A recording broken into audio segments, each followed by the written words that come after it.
Good morning. Good morning, everyone.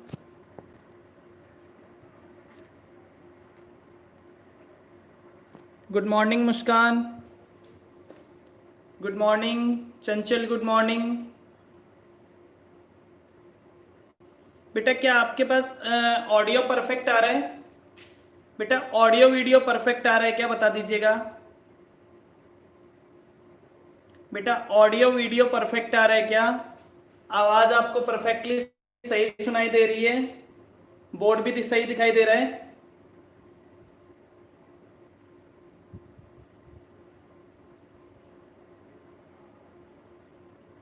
Lavina, चेतन, चंचल, मुस्कान.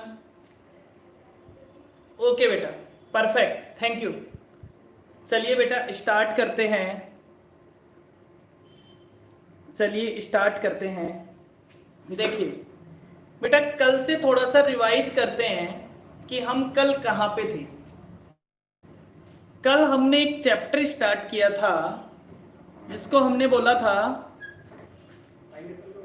Non profit organisation. कल हमने उसको बोला था बेटा non profit organisation. Done. Non profit organisation में हमने बहुत सारी बातें सीखी. लेकिन गुड मॉर्निंग अक्षिता. लास्ट में हमने एक क्रक्स बोला था बेटा, एक छोटा सा क्रक्स, कि नॉन प्रॉफिट ऑर्गेनाइजेशन वो होता है जिसका मोटिव प्रॉफिट कमाना नहीं होता. ठीक है. बस वो चाहे सोशल वेलफेयर करता हो, चाहे वो एंटरटेनमेंट करता हो, चाहे वो बिजनेस ही करता हो, कुछ भी करता हो. पहले बिजनेस करने वाले नहीं हुआ करते थे, आजकल बिजनेस भी करने लग गए. तो हम तो कहते हैं सर कुछ भी हो, बस केवल एक लाइन. हमने कल बहुत सारी बातें समझी, लेकिन अब सारी बातों को एक लाइन में लिख लेते हैं कि जिनका मोटिव प्रॉफिट कमाना नहीं होता वो नॉन प्रॉफिट ऑर्गेनाइजेशन होते. ठीक है. फिर मैंने कहा कि बच्चों बताओ प्रॉफिट ऑर्गेनाइजेशन में और नॉन प्रॉफिट ऑर्गेनाइजेशन फर्क क्या होता है. हमने कहा थोड़ा सा फर्क होता है, केवल अकाउंट के नाम अलग होते हैं, कॉन्सेप्ट वही होता है. तो उसके लिए मैंने आपको कुछ लर्न कराया था कि जैसे हम पी एंड एल अकाउंट बनाते हैं वैसे ही हम यहां पे क्या बनाते हैं बेटा, हम यहां पे बनाते हैं income and expenditure account. Second, वहां पे आप बनाते हो कैश अकाउंट, यहां पे आप क्या बनाते हो, receipt and payment account. Normal business में भी आप बैलेंस शीट बनाते हो और एनपीओ में भी आप क्या बनाते हो, बैलेंस शीट. ये लो साहब, इतना सा हमारा काम था. इतनी बातें तो हमने थ्योरेटिकली समझी थी. उसके बाद में बेटा हमने एक एग्जाम्पल करना स्टार्ट किया था. मैंने आपको एक डमी अपनी इच्छा से, मैंने आपको ये कहा था मैं आपको ये समझाना चाहता हूं कि इस अकाउंट में क्या आता है, इस अकाउंट में का नेचर कैसा होता है और इसमें क्या आता है. तो हम केवल नेचर समझने की बातें कर रहे थे. उसके लिए हमने एक एग्जाम्पल करना स्टार्ट किया था. मैं उस एग्जाम्पल को आपको वापस से कराऊंगा अभी पूरा. कल भी हम उसको पूरा नहीं कर पाए थे, तो आज हम उस एग्जाम्पल को पूरा करेंगे वापस से. मेरे साथ साथ चलेंगे, मुझे आंसर देते देते चलेंगे. ठीक है बेटा, जहां पे मैं पूछूं वहां पे आप मुझे आंसर देंगे, क्योंकि जितना आप मेरे साथ साथ चलेंगे उतना ही हमारे लिए बेटर होगा. चलिए, सबसे पहले कल तो हमने थोड़ा सा फास्टली उस चीज को किया था. आज मैं प्रॉपरली आपको लिखता हूं कि मेरा क्या था. कल मैंने आपको एक बात कही थी कि हम क्या दे रहे हैं, हम एक ड्राइवर की सैलरी है. बेटा हमारे ड्राइवर की सैलरी कितनी है,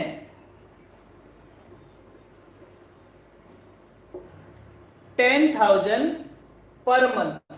बेटा हमारे ड्राइवर की सैलरी कितनी है? हमारे ड्राइवर की सैलरी है 10,000 पर मंथ। इस बात से कोई दिक्कत नहीं है आपको कि हमारे ड्राइवर की सैलरी है 10,000 पर मंथ। तो बेटा 10,000 पर मंथ के हिसाब से पर ईयर की सैलरी कितनी होती है? फटाफट से बताएंगे सभी लोग। अगर सैलरी 10,000 पर मंथ है तो पर ईयर की सैलरी कितनी होती है? चंचल कह रही है सर 1,20,000, लवीना 1,20,000, अक्षिता प्रियंका 1,20,000, साक्षी राघव नवीन मुस्कान 1,20,000। ये एक साल की सैलरी है। ठीक है, समझ गया? सभी लोगों का समझ गया बेटा? अब मेरा करंट ईयर, मैं आपको करंट ईयर भी बताता हूं। करंट ईयर जो प्रेजेंट ईयर है, प्रेजेंट ईयर कब से कब तक का है? प्रेजेंट ईयर है 1 अप्रैल 2019 से लेके 31 मार्च 2020 तक। मैं बड़ा धीरे धीरे चल रहा हूं, आपको जहां भी नहीं समझ में आए, कहीं पे आपका लिंक छूट जाए तो आप मुझे बताएंगे। एक बात बताए बेटा, मेरा प्रीवियस ईयर भी था, पिछले साल। ये ड्राइवर मेरे यहां इस साल नहीं आया, ये ड्राइवर मेरे यहां पिछले साल से था। कब ज्वाइन किया था इसने अपने यहां पे? 1 अप्रैल 2018 को। उससे इसका पहला साल कब खत्म हो गया? 31 मार्च 2019। इस साल की सैलरी कितनी बनती थी उसकी? 1,20,000। करंट ईयर की सैलरी भी कितनी बनती है? 1,20,000। और एक मैं आपको कहता हूं कि नेक्स्ट ईयर भी था। नेक्स्ट ईयर कब से स्टार्ट होगा? 1 अप्रैल 2020 से, और कब तक जाएगा? 31 मार्च 2021 तक। अगर वो इस पूरे साल भी काम करेगा तो उसकी सैलरी कितनी बनती है? 1,20,000। डन? इतनी बात सभी को क्लियर है? अब वो पर्सन मेरे पास कब आया? देखिए वो पर्सन मेरे पास कब आया? वो पर्सन मेरे पास आया 31 मार्च 2020 को। 31 मार्च 2020 को, मतलब ज्वाइन करने के 2 इयर्स बाद में। डेली आता है, गाड़ी चलाता है, चला जाता है, डेली आता है, गाड़ी चलाता है, अपने घर चला जाता है। 2 इयर्स बाद में सैलरी नहीं लेता है। पहले साल भी उसने मुझसे कोई पैसा नहीं लिया, दूसरे साल का भी एंड आ गया तब तक कोई पैसा नहीं लिया। दूसरे साल के एंड वाले दिन आके कहता है, सर मेरे 1,20,000 तो पिछले साल के हैं, मेरे 1,20,000 इस साल के हैं, तो मेरे 2,40,000 तो बनते ही हैं। वो तो मुझे आपसे लेने ही लेने हैं, तो वो तो दे दीजिए। साथ में मेरे घर पे जरूरी जरूरत है, तो आप मुझे अगले साल के 1,20,000 रुपए क्या दे दीजिए? एडवांस में दे दीजिए। टोटल आप मुझे 3,60,000 रुपीज दे दीजिए। मैं जब आया था तब भी मैंने आपको कहा था कि सर मैं थोड़े दिन तक पैसे नहीं लूंगा, मैं आपके यहाँ काम इसीलिए कर रहा हूं कि आप मुझे एक साथ पैसे दे दोगे। तो 2 साल के पैसे तो मेरे इकट्ठे हो गए, वो दे दीजिए, और 1 साल का पैसा मुझे एडवांस दे दीजिए। मैंने कहा हम बड़े अच्छे इंसान हैं, उसका व्यवहार भी बड़ा अच्छा था और मैंने उसे 3,60,000 रुपीज दे दिए। कब दिए हैं बेटा? 31 मार्च 2020 को। क्या इतनी बात सभी को क्लियर है? क्या ये हमारी सिचुएशन है? मैं थोड़ा सा कल से पीछे से चल रहा हूं बेटा, क्योंकि कल अपना एग्जाम्पल बीच में रह गया था, इसलिए मैं पीछे से चल रहा हूं। सभी लिखेंगे, सभी बताएंगे। मुस्कान, इतनी बात क्लियर है क्या आपको?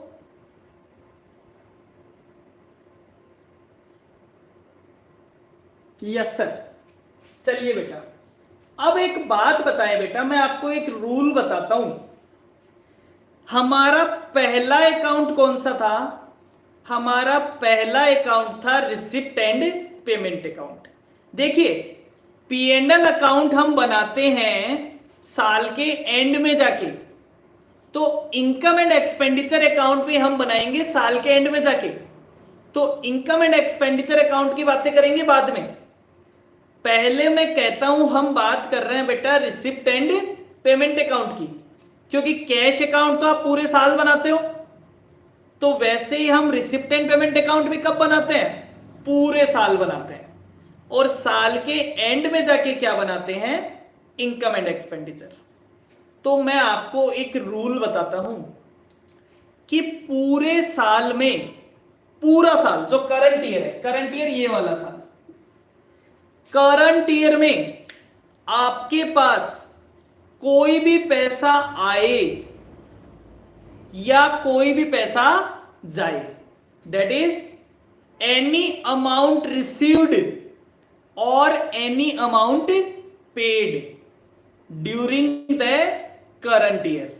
करंट ईयर में अगर कोई भी पैसा आए और कोई भी पैसा जाए, whether it is related to previous year, चाहे वो पिछले साल से रिलेटेड हो, whether it is related to next year, चाहे वो अगले साल से रिलेटेड हो, whether it is related to current year, चाहे वो इस साल से रिलेटेड हो, इट इज रिकॉर्डेड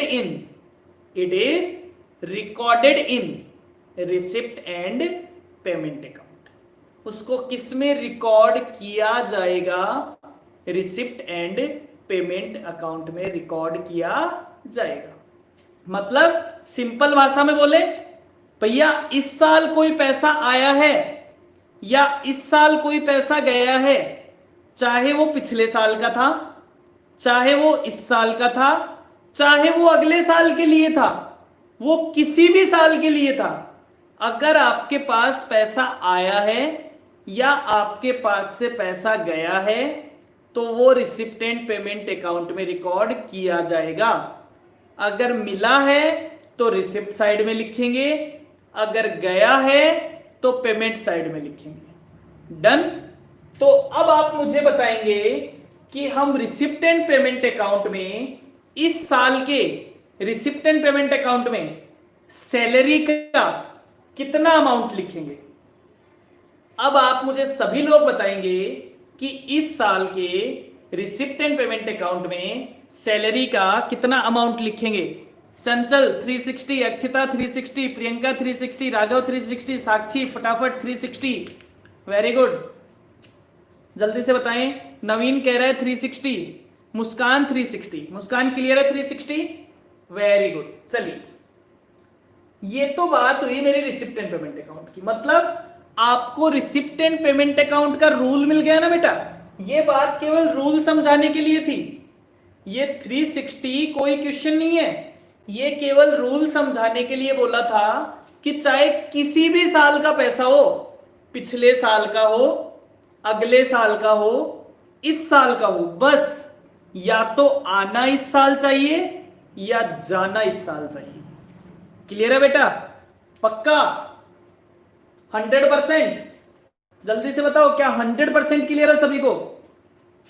तो फिर मैं इसी एग्जांपल को आगे लेके जाता हूं। यस सर, वेरी गुड, मजा आ गया।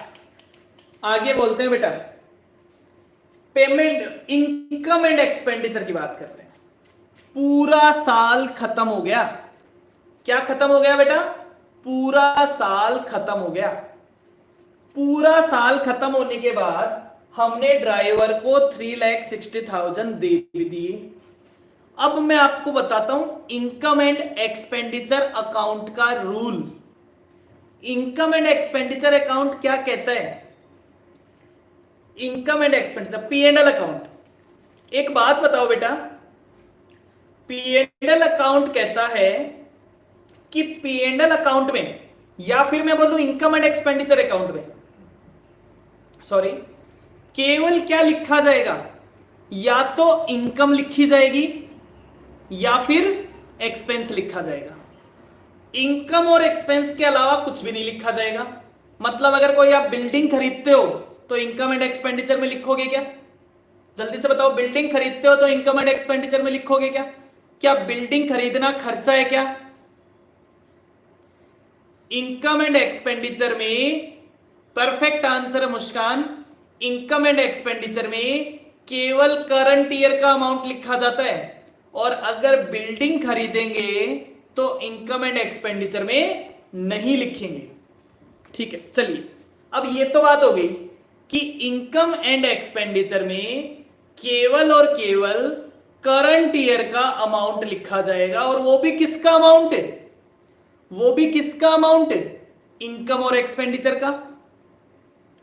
अच्छा एक बात और बताओ, क्या करंट ईयर में वो अमाउंट मिलना जरूरी है क्या, या पे करना जरूरी है क्या? भाई आपकी करंट ईयर में कोई इनकम होगी तो करंट ईयर में इनकम लिखने के लिए वो अमाउंट मिलनी जरूरी है क्या, या बिना मिले भी लिख देंगे? या फिर आपका खर्चा है तो खर्चा पे करना जरूरी है, या बिना पे किए भी लिख देंगे? सर बिना पे किए भी लिख देंगे, मिलना या पे करना जरूरी नहीं है। आपको याद है आप जब पी एंड एल अकाउंट बनाते थे तो आप आउटस्टैंडिंग रेंट लिखते थे, आउटस्टैंडिंग वेजेज लिखते थे, आउटस्टैंडिंग सैलरी लिखते थे। मतलब पे नहीं किया हो तो भी लिख देंगे। अब आप मुझे बताएं बेटा, जब आपने 2018-19 का 2018-19 का इनकम एंड एक्सपेंडिचर, मतलब पिछले साल का इनकम एंड एक्सपेंडिचर बनाया होगा, तो पिछले साल कितना अमाउंट लिखा होगा? पिछले साल के इनकम एंड एक्सपेंडिचर में कितना अमाउंट लिखा होगा? 1,20,000। किस नाम से लिखा होगा? आउटस्टैंडिंग सैलरी के नाम से। इस साल के इनकम एंड एक्सपेंडिचर में कितना अमाउंट लिखा होगा 2020 के में? इस साल के इनकम एंड एक्सपेंडिचर में कितना अमाउंट आएगा? केवल इस साल का अमाउंट आएगा बेटा, केवल और केवल इस साल का अमाउंट आएगा। क्लियर है? और अगले साल के इनकम एंड एक्सपेंडिचर में अगले साल का अमाउंट अगले साल आएगा, अगले साल का अमाउंट अगले साल आएगा, इस साल नहीं आएगा। क्लियर है बेटा? तो रिसिप्ट एंड पेमेंट में तो लिखेंगे एक साल, जबकि पी एंड एल में लिखेंगे जो अमाउंट जिस साल से रिलेटेड होता है उस साल के पी एंड एल अकाउंट में या इनकम एंड एक्सपेंडिचर अकाउंट में लिखेंगे। मैं कभी कभी पी एंड एल बोलूं उसका मतलब इनकम एंड एक्सपेंडिचर ही होगा। ठीक है, इसीलिए मैंने आपको क्लियर करवाया था कि पी एंड एल और इनकम एंड एक्सपेंडिचर एक ही होता है। अगर मैं कभी पी एंड एल बोल जाऊं तो पी एंड एल का मतलब इनकम एंड एक्सपेंडिचर ही होगा। क्लियर है बेटा? क्या अब बताओ आपको इस एग्जाम्पल में कोई भी कंफ्यूजन है क्या? आपको इस एग्जाम्पल में कोई भी कंफ्यूजन है क्या किसी भी तरीके का? सर नहीं है। अक्षिता कह रही है नहीं है, लवीना नहीं है, शशांक नहीं है, चंचल नहीं है।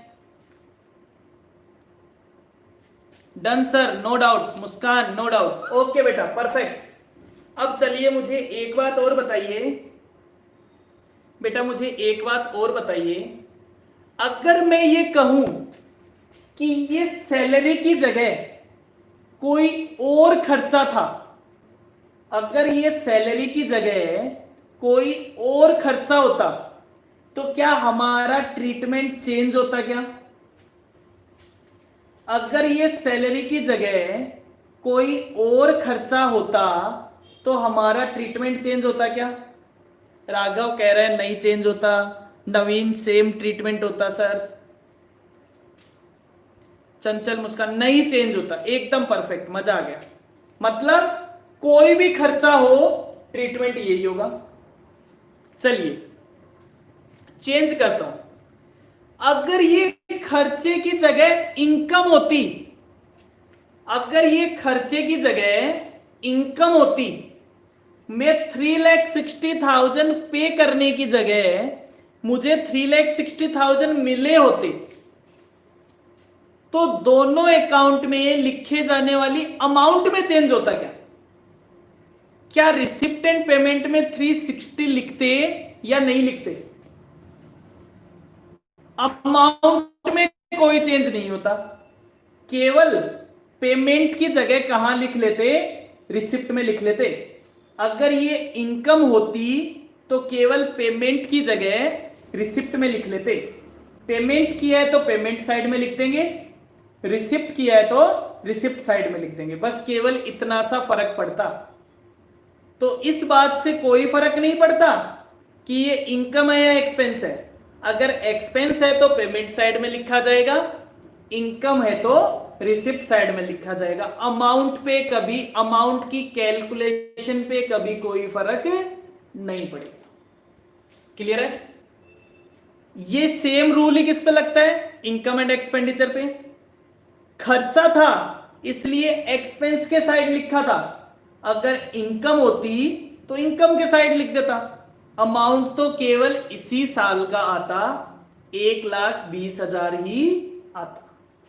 क्लियर है बेटा? एग्जैक्टली पूरा का पूरा। ये सारी चीजें जो मैंने आपको बताई है ना अभी, ये सारी आपको आपके थ्योरी के नोट्स में लिखी हुई मिलेगी, आपको दोबारा लिखने की जरूरत नहीं पड़ेगी। ये सारी बातें आपको लिखी हुई मिलेगी, आपको दोबारा लिखने की जरूरत नहीं पड़ेगी। चलिए आगे समझते हैं। केवल आपका ध्यान समझने पे ही होना चाहिए, लिखने की तरफ ध्यान मत देना। मैं अपने आप बोल दूंगा कब लिखना है, कैसे लिखना है, क्या करना है। ठीक है बेटा? चलिए बेटा एक बात बताओ, ये जो नॉन प्रॉफिट ऑर्गेनाइजेशन होते हैं, ये जो नॉन प्रॉफिट ऑर्गेनाइजेशन होते हैं, इनकी इनकम क्या होती है? ये जो नॉन प्रॉफिट ऑर्गेनाइजेशन होते हैं, इनकी इनकम होती क्या है? ये पैसा कैसे कमाते हैं? बीइंग ह्यूमन वाले को छोड़ दो, नॉर्मल नॉन प्रॉफिट ऑर्गेनाइजेशन जो होते हैं। अच्छा साक्षी कह रही है सर सब्सक्रिप्शन।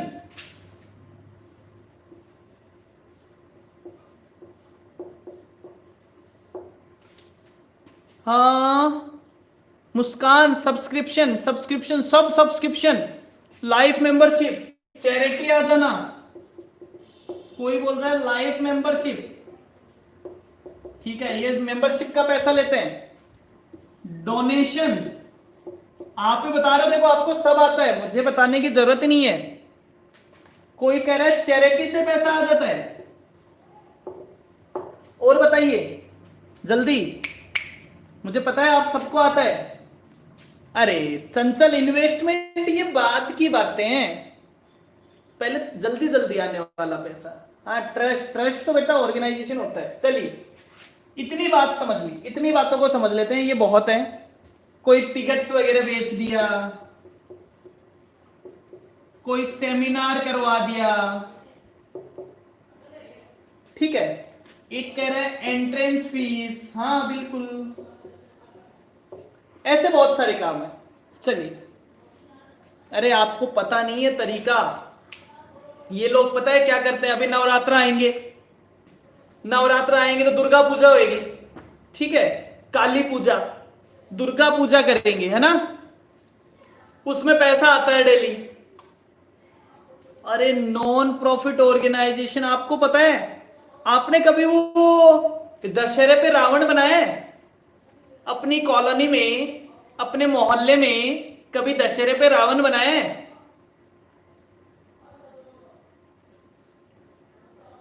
किसी ने नहीं बनाया होगा। आजकल के बच्चे किसी काम के ही नहीं है, केवल पढ़ लिए, किताबें खोल ली, बंद कर दिए, सो गए, उठ लिए, फोन चला लिया, बस फोन के बाहर कोई दुनिया ही नहीं है। बनाया है, और इतने सारे जनों ने बनाया है। अच्छा, रावण बनाने के लिए पैसा कहां से आता है? अकेले तो बनाते नहीं हो ना, मोहल्ले के सारे बच्चे, कॉलोनी के सारे बच्चे मिलके बनाते हैं। पैसा कहां से लाते हो? पैसा कहां से लाते हो? कॉलोनी से डिब्बा लेके निकल जाते हैं, चंदा ले आते हैं। हाँ, अच्छी तरह सही करिए, चंदा लाते हैं, चंदा। वो चंदा सूप रात को दिखाई देता है आसमान में, वो वाला नहीं, नहीं, चंदा का मतलब पैसा। चलिए एक बार मैं सबकी बातें छोड़ देता हूं। आपके सबसे ज्यादा, जब भी आपने, आप में से पहले लोगों ने पढ़ रखा है एनपीओ, ये अकाउंट आपको सबसे ज्यादा परेशान करता था। कभी कभी आपसे पूछा था सब्सक्रिप्शन अकाउंट बना के बताओ, और आपको सबसे ज्यादा परेशान करता था, है हाँ या ना? ये अकाउंट आपको सबसे ज्यादा परेशान करता था, हाँ या ना?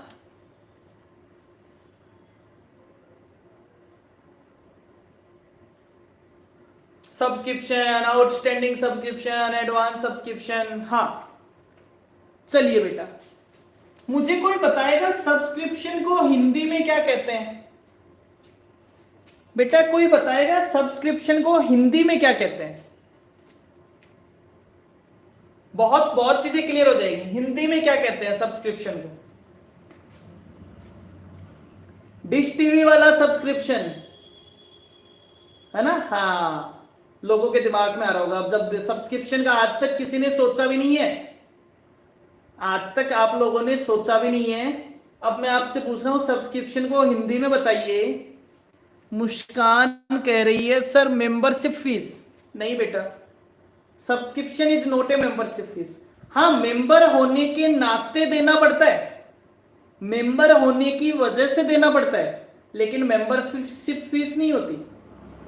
कई लोग मेंबरशिप फीस के साथ ले लेते हैं, बाकी ये मेंबरशिप फीस होती नहीं है, ये किसी पर्टिकुलर काम के लिए होता है। कंट्रीब्यूशन नहीं, हिंदी पूछ रहा हूं ना प्रियंका, हिंदी, हिंदी से ही समझ में आएगा। इंग्लिश वर्ड तो आप सब कॉपी पेस्ट मारोगे, मुझे पता है।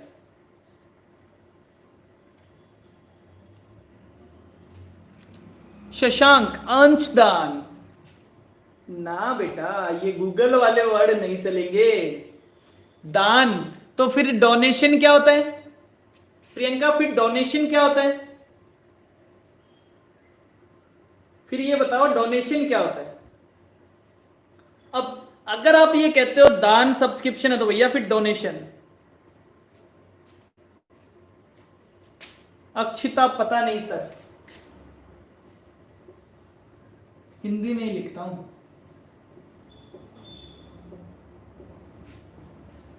चंदा हिंदी में ही लिखता हूं बेटा, चंदा। सब्सक्रिप्शन किसको बोलते हैं?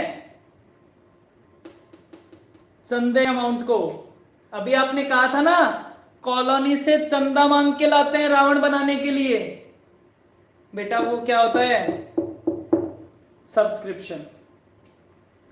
तो बोले नॉन प्रॉफिट ऑर्गेनाइजेशन में कोई भी काम करने पे जो मेंबर्स को पैसा देना पड़ता है, देखो मेंबर बनने के लिए जो पैसा देना पड़े वो मेंबरशिप फीस, किसी इवेंट उनके हिस्से जो आता है वो चंदा, वो कहलाता है चंदा। किसी भी इवेंट को करने के लिए मेंबर्स को जो पैसा देते हैं, अब देखो जो पैसा मेंबर होने के नाते देना पड़ता है वो तो है सब्सक्रिप्शन।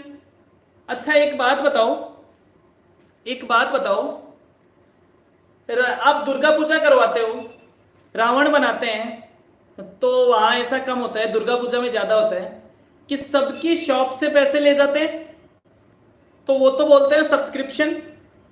लेकिन हम जब वहां पे शाम को पूजा में जाते हैं तो वहां पे एक बॉक्स लगा हुआ होता है, और उस बॉक्स में जो पैसा डालते हैं वो क्या होता है, उस बॉक्स में जो पैसा डालते हैं वो क्या होता है, वो डोनेशन। वो डोनेशन क्यों होता है बेटा, क्योंकि वो मेंबर होने के नाते, वो मेंबरशिप की वजह से नहीं देना पड़ रहा। जिसकी इच्छा है वो देगा, जिसकी इच्छा नहीं है वो नहीं देगा। लेकिन सब्सक्रिप्शन का अमाउंट सभी को देना होता है। जितने मेंबर होते हैं सारे मेंबर्स को सब्सक्रिप्शन का अमाउंट देना होता है, बट डोनेशन का अमाउंट जिसकी इच्छा होती है वो देता है, जिसकी इच्छा नहीं होती वो नहीं देता। वहां पे आपको ये कहा नहीं जाता कि आप शाम को हाथ जोड़ने आए हैं तो आपको 10 रुपए डालने ही पड़ेंगे, ठीक है। लेकिन अगर आप मेंबर है तो वो सबके घर चले जाते हैं कि देखिए सभी को देना पड़ रहा है, आपको भी देना पड़ेगा, अपनी कॉलोनी का काम है। तो इसलिए सब्सक्रिप्शन मेंबर होने के नाते जरूरी होता है। अच्छा एक बात बताओ, जब ये सब्सक्रिप्शन वाला पैसा मांगने जाते हैं तो अपनी कॉलोनी के बाहर जाते हैं क्या, नहीं जाते ना, क्योंकि अपनी कॉलोनी के लोग उसके मेंबर हैं, हम दूसरी कॉलोनी में नहीं जाते, इसीलिए। तो ये बात क्लियर है। अब ये जो सब्सक्रिप्शन का अकाउंट हम बनाते थे, ये अकाउंट बेटा बड़ा परेशान करता था हमको। मुस्कान, ये अकाउंट परेशान करता है क्या आपको भी, सब्सक्रिप्शन का अकाउंट? ये जो सब्सक्रिप्शन का अकाउंट था ये आपको परेशान करता था क्या? अच्छा एक बात और बता दो, सब्सक्रिप्शन इनकम होती है ये तो पक्का है, सब्सक्रिप्शन इनकम होती है ये तो पक्का है। अकाउंट कभी नहीं बनाया? अरे वाह, वो प्लस माइनस करते थे, स्टेटमेंट बनाया होगा। हाँ बेटा, अब से हम इसका स्टेटमेंट नहीं बनाएंगे, अब से हम इसका स्टेटमेंट नहीं बनाएंगे। अब से हम देखो, कैलकुलेशन से जो अमाउंट आती है वो अमाउंट अकाउंट से भी निकाली जा सकती है। अब मान लो एग्जामिनर सीधा कह देता है सब्सक्रिप्शन अकाउंट बनाइए, तब आप अमाउंट निकाल के आ जाएंगे तो आपका काम चल जाएगा क्या? मान लीजिए देखो अपने यहां क्या होता है, इसका अकाउंट पूछा जाता है, कई कई बार अमाउंट पूछ ली जाती है। तो अगर उसने हमसे अकाउंट पूछा है और हम स्टेटमेंट बना के आ गए तो हमारा आंसर सही होगा या गलत, जल्दी से बताओ। उसने हमसे अकाउंट पूछा है और हम स्टेटमेंट बना के अमाउंट निकाल के आ गए तो हमारा आंसर सही होगा या गलत? गलत हो जाएगा सर। अब मुझे एक बात बताओ, मान लो मैं कहता हूं कि उसने हमसे अमाउंट पूछी और वो अमाउंट हमने अकाउंट बना के निकाल दी, तो फिर हमारा आंसर सही होगा या गलत? भैया आपको अमाउंट चाहिए थी ना, हमने अमाउंट निकाल के बताइए ना, चाहे हम स्टेटमेंट से बताएं चाहे हम अकाउंट से बताएं, तो हमारा आंसर सही होगा। तो इसलिए हम हमारा काम हमेशा कम से कम रखेंगे, हम अकाउंट बनाना सीख लेंगे, फिर चाहे वो हमसे अकाउंट पूछे चाहे वो हमसे अमाउंट पूछे, हमारे सारे काम पूरे हो जाएंगे। चलिए तो मैं आपको बता रहा हूं बेटा, फॉर्मेट ऑफ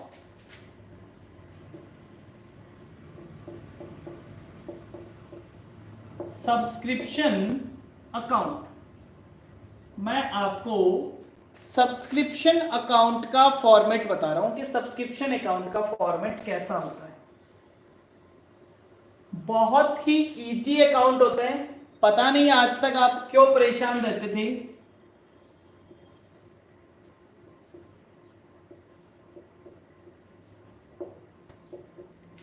सब्सक्रिप्शन अकाउंट।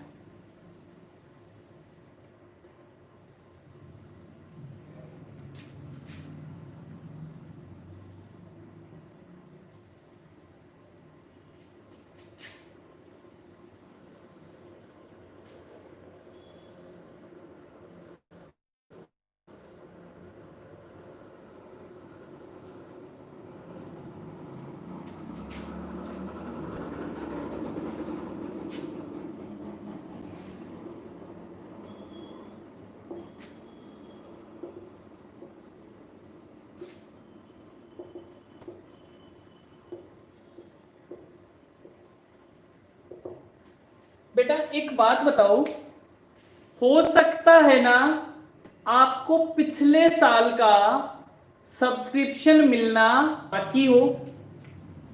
आपके कुछ मेंबर ऐसे हो जिन्होंने आपको पिछले साल सब्सक्रिप्शन नहीं दिया हो, सब्सक्रिप्शन मिलना बाकी हो, ऐसा हो सकता है ना? हाँ सर। तो बताओ बेटा, जब सब्सक्रिप्शन मिलना बाकी है तो वो हमारे लिए असेट होता है या लायबिलिटी होता है?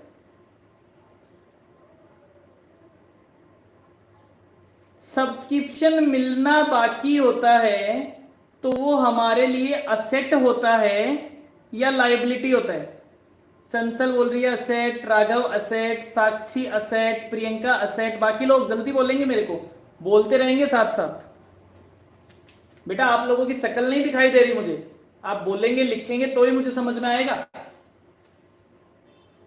रश्मि, राघव, अक्षिता, ठीक है। बाकी लोग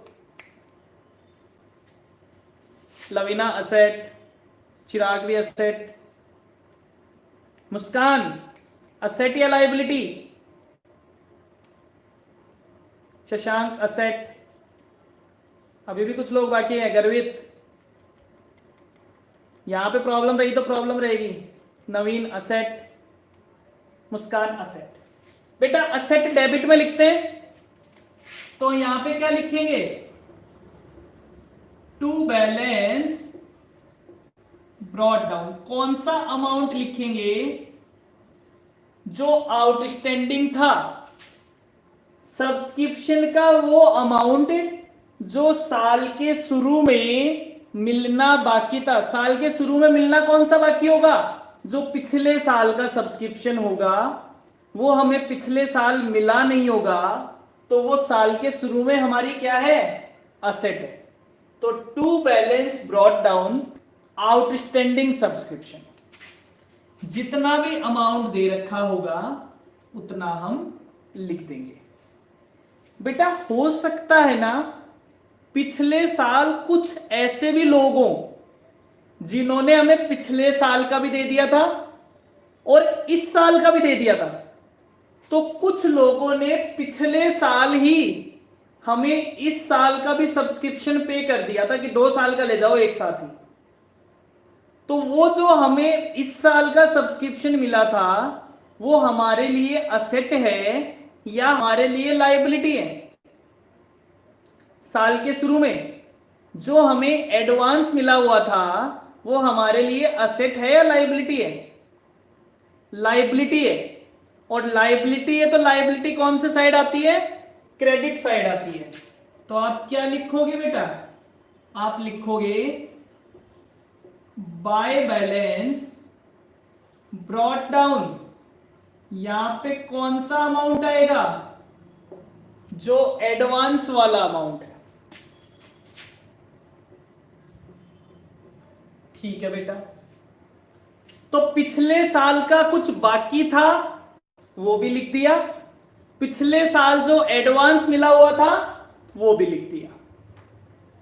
अब बताओ बेटा, इस साल जितना पैसा सब्सक्रिप्शन का मिलेगा, तो जब सब्सक्रिप्शन मिलता है तो क्या एंट्री करते हैं?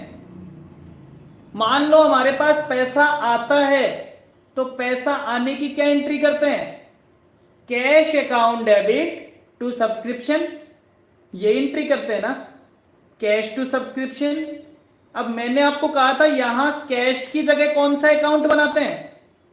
यहां कैश की जगह कौन सा अकाउंट बनाते हैं? Receipt and payment account.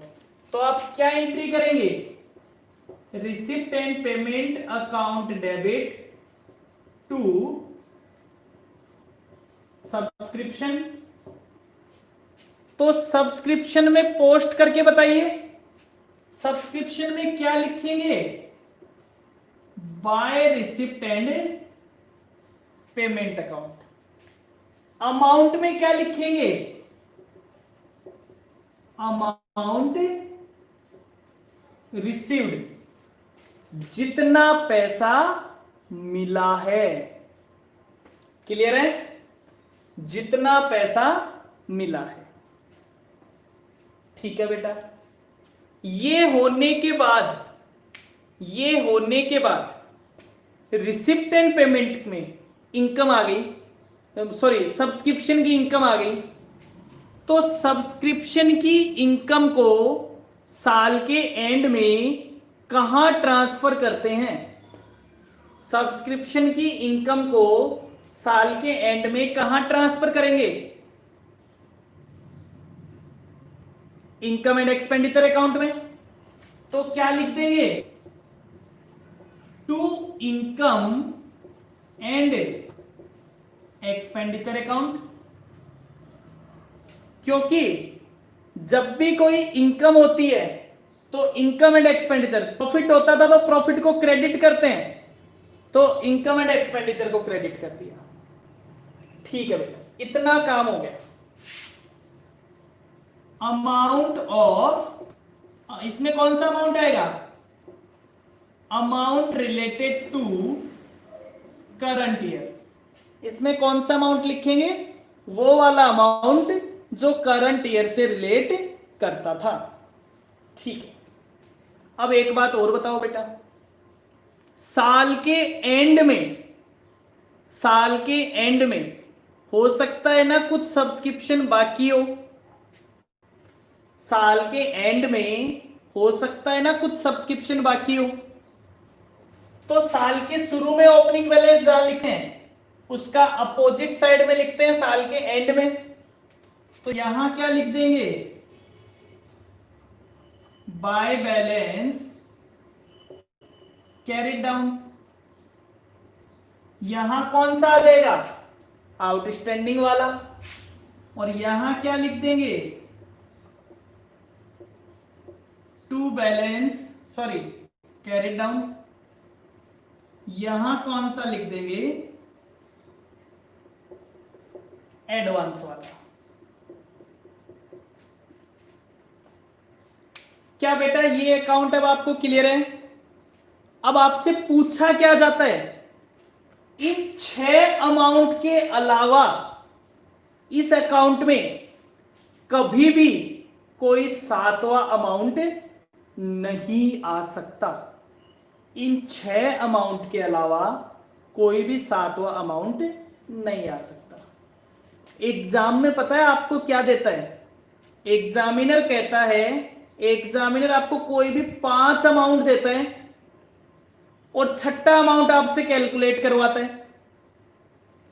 Plus minus करते थे तब भी ऐसा ही करते थे ना। आपको ये बता दिया इतना सब्सक्रिप्शन मिला, पिछले साल का इतना बाकी है, इतना एडवांस है, इस साल का इतना बाकी है, इतना एडवांस है, और इनकम एंड एक्सपेंडिचर का अमाउंट निकाल के बताइए। यही तो क्वेश्चन पूछता था।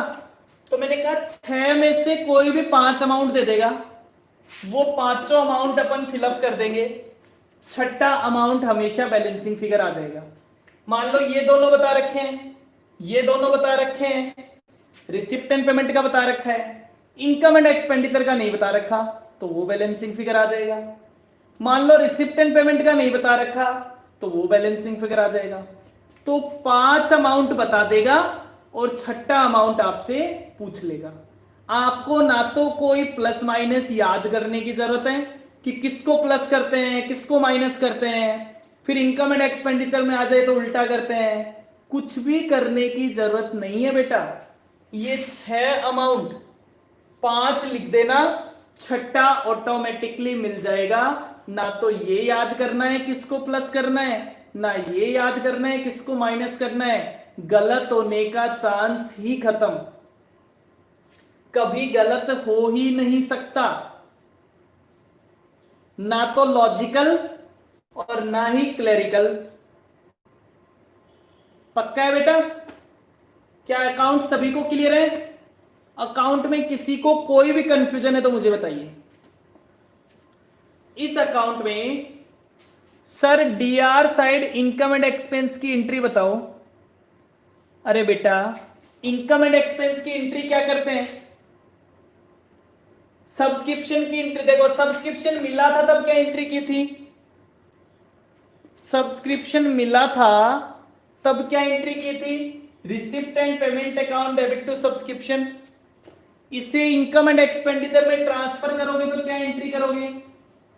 इनकम एंड सॉरी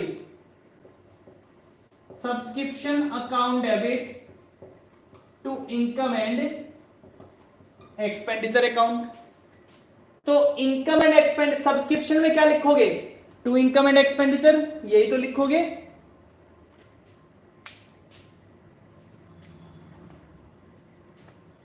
मुस्कान बताओ फटाफट।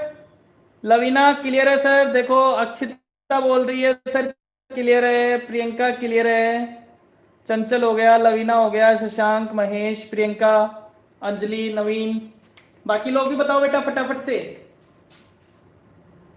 यस सर, क्लियर है? तो बेटा आज के लिए इसको अपन यहां तक ही कर रहे हैं। ये अकाउंट आप थोड़ी देर बाद अपना वीडियो वापस स्टार्ट करेंगे। आपका काम केवल इतना ही है, केवल और केवल अपनी कॉपी में इस अकाउंट का फॉर्मेट बनाएंगे। ठीक है? कल से हम इस अकाउंट पे क्वेश्चन करना स्टार्ट करेंगे और अपने चैप्टर को आगे कंटिन्यू करेंगे। इज इट क्लियर बेटा? डन? चलिए बाय बाय। हमारी एग्जाम का सबसे इंपॉर्टेंट अकाउंट है, सबसे ज्यादा बार आया हुआ क्वेश्चन है। ठीक है? चलिए बाय बाय, थैंक यू।